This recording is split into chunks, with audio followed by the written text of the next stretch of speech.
Check the mic and make sure it sound right, boys.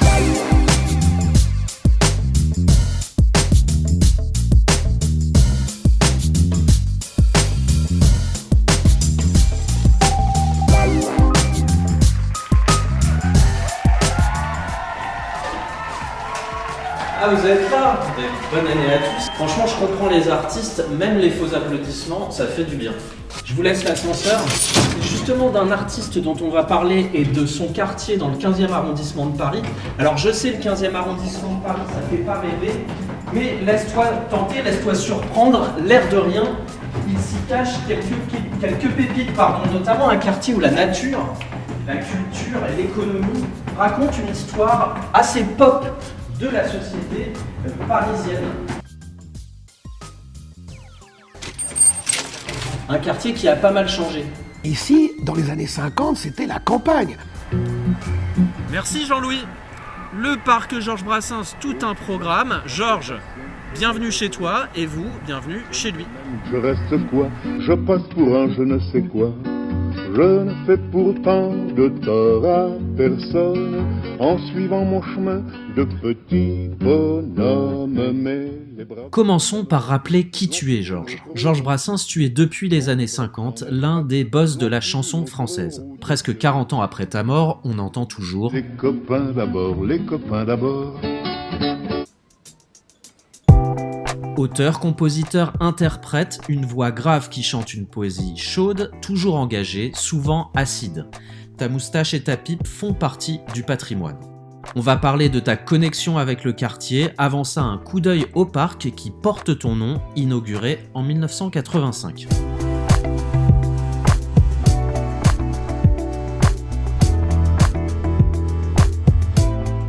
Grâce au légendaire bureau des objets trouvés de la rue des Morillons, c'est souvent quand on perd un truc qu'on trouve ce quartier et donc le parc. Allez, c'est parti, on part en balade.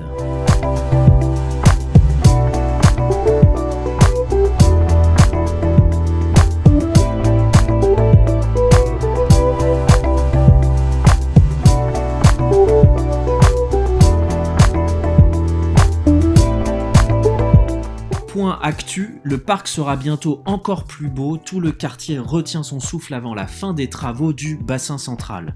Néanmoins, si vous jugez cette info faiblarde, j'ai une super devinette, une déclinaison de Où est Charlie, je vous préviens, on va se poiler. Je suis sur l'image, trouvez-moi.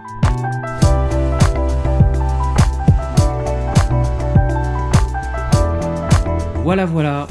Bon, retour à l'histoire du quartier car comme nous le disait Jean-Louis en intro, Ici, dans les années 50, c'était la campagne. retour aux origines qu'on pourrait résumer ainsi, du vin et de la viande.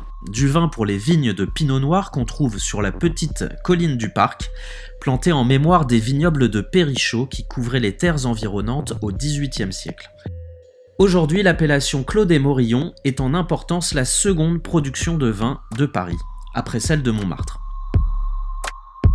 Du vin et de la viande, beaucoup de viande. Car ton parc, Georges, a été bâti sur l'emplacement des anciens abattoirs de Vaugirard.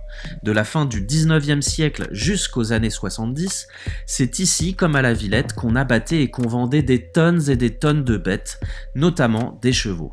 Une viande destinée à nourrir le ventre des Parisiens. Le trafic ferroviaire de la petite ceinture permettait l'arrivée et la circulation des marchandises aux portes de la ville. Cette organisation a disparu il y a environ 50 ans, pour des raisons économiques mais aussi sanitaires. Les halles de Paris, tout comme ces abattoirs, sont alors délocalisés. Quelques vestiges comme le beffroi de la vente à la criée et certaines statues ont survécu. Pour l'anecdote, en 1966, les abattoirs sont aussi le cadre d'un conte de Noël totalement lunaire. À l'écran, les péripéties de Serge Gainsbourg et Chantal Goya illustrent la Bible à leur manière.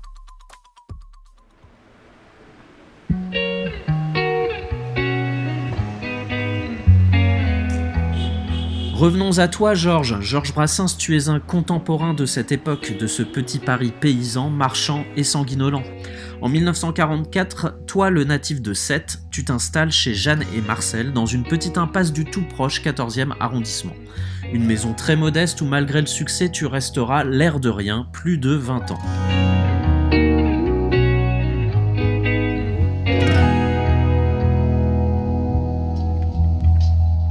Tu te rapproches ensuite des abattoirs, le 42 rue Santos-Dumont sera ta résidence principale jusqu'à ta mort en 1981 à l'âge de 60 ans. Petite parenthèse, au bout de cette rue, il y a la Villa Santos-Dumont, un de ces petits trésors d'impasse parisienne à découvrir si vous venez dans le coin.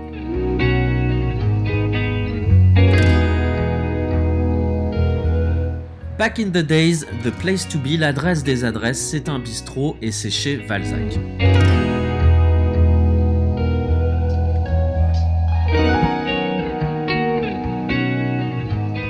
L'endroit, devenu un restaurant, est toujours ouvert et dans son jus, pas bougé depuis 60 ans.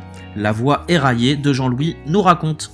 L'historique, je vais te la faire. En fait, dans les années 50, mon père est venu s'installer ici. Et il faut savoir que c'était une star de la boxe. Il avait quand même boxé Cerdan, Robinson.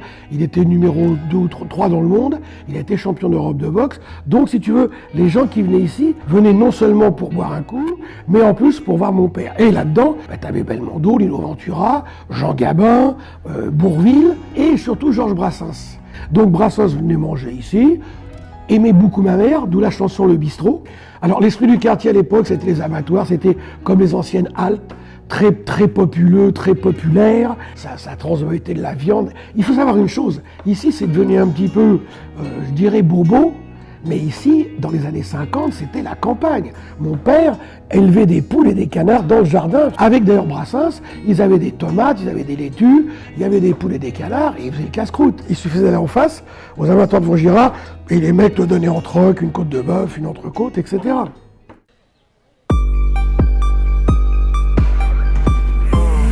Une autre époque, un autre temps. Excepté ce resto, ton quartier s'est transformé, Georges. Passons du bœuf bourguignon au bouillon de culture.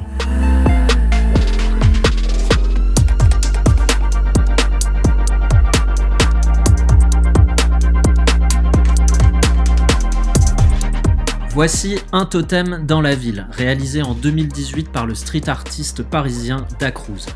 Située juste derrière le parc, à proximité de la porte Brancion, cette fresque est comme un étendard annonçant le sud de Paris.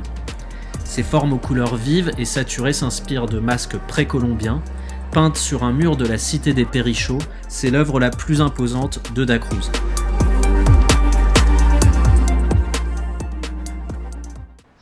Le marché du livre ancien et d'occasion, lui, s'est installé dès 1987 sous les halles qui longent le parc, autre vestige des abattoirs. Il attire du monde tous les samedis, dimanches et jours fériés, un endroit assez cool que vous cherchiez un roman de poche, un livre de collection, un magazine de votre enfance, une affiche vintage ou quelques vinyles. Juste à côté, le théâtre Le Montfort, du nom de la comédienne Sylvia Montfort, date aussi des années 80, en partie construit sur l'ancienne gare qui desservait les abattoirs. Théâtre, danse, cirque, c'est l'une des meilleures scènes de spectacle contemporain à Paris. Enfin, à 2 minutes de là, un endroit exceptionnel mais difficilement accessible, la résidence La Ruche. Ce pavillon de Gustave Eiffel abrite une 50aine d'artistes assez en place, on va dire. Parmi leurs prédécesseurs que Brassens a sûrement croisé, Chagall, Zadkine ou encore Fernand Léger.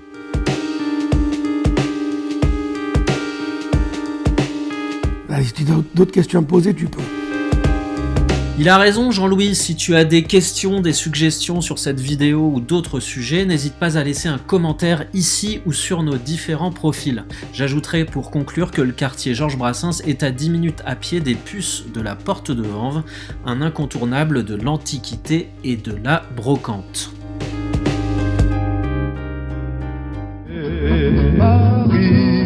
Tu n'as pas changé, mon vieux.